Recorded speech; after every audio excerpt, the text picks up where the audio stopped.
Hi, this is Adrienne, vocal coach in Denver, Colorado, and here is this week's 2-minute vocal tip. I could go kind of deep on the science in this one, but first of all, I'm not a vocal scientist, so I probably would say something incorrect. And second, this is a 2-minute vocal tip. So I am going to greatly simplify a concept in voice for you and then apply it very quickly. So let's talk about vowels. Let's talk about vowels as being made up of an under-vowel and an over-vowel. What I mean by that is the under-vowel is the part of the vowel that we hear and interpret with our brains that is associated with the space in our throat. Those are going to be the vowels like oo, o. That's like the darker part, but mostly the oo is the real base of it. The darker, deeper sound of your vowel. And then there is the over vowel, which is the vowel associated with the shape and space of your mouth. Ah, e, a, those kinds of vowels.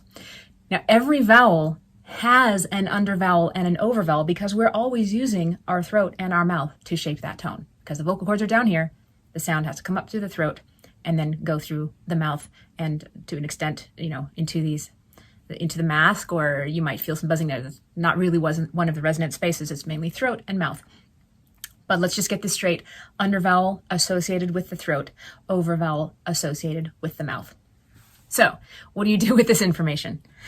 What I would like you to do is always make sure that you still have the under vowel. All right. As pop singers, a lot of times we focus on that nasty brightness, that stuff up there, and it really does help for a lot of things. But if we lose the darkness underneath it, it can get really nasty. So here is an example. A little song from CeeLo Green from 10 years ago, maybe more. Here's Nasty and Bright. I see you driving round town with a girl I love, and I'm like, forget you. I guess the change in my pocket wasn't enough. So you got the idea. It's nasty and bright.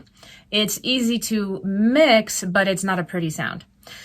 So what happened there was I kind of raised my larynx and sent all of the sound kind of up high instead of letting myself have some under vowel. So if I think about all those vowels as having some or some oo in them, then it sounds a lot better. It can still be bright, but I'm going to add some space here.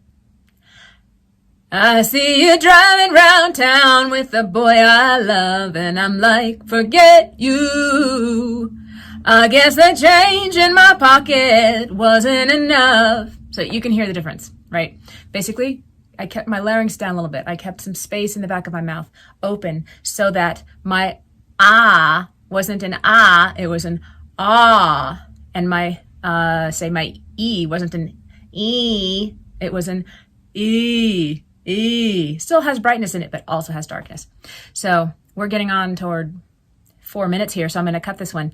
But just, it's a different way to say keep space in the back of your mouth. It's a different way to say make sure you don't let your larynx rise and reach for high notes like that. But it's just a different way to phrase it. Think about that existence of an under vowel. I remember, last note here, in my very first round of voice lessons a long time ago, my teacher kept adjusting my vowels. And after a few lessons, I was like, oh, I just need to put an under everything I sing. That was the under vowel that I was missing. All right. Hope that helps. I will see you guys next week.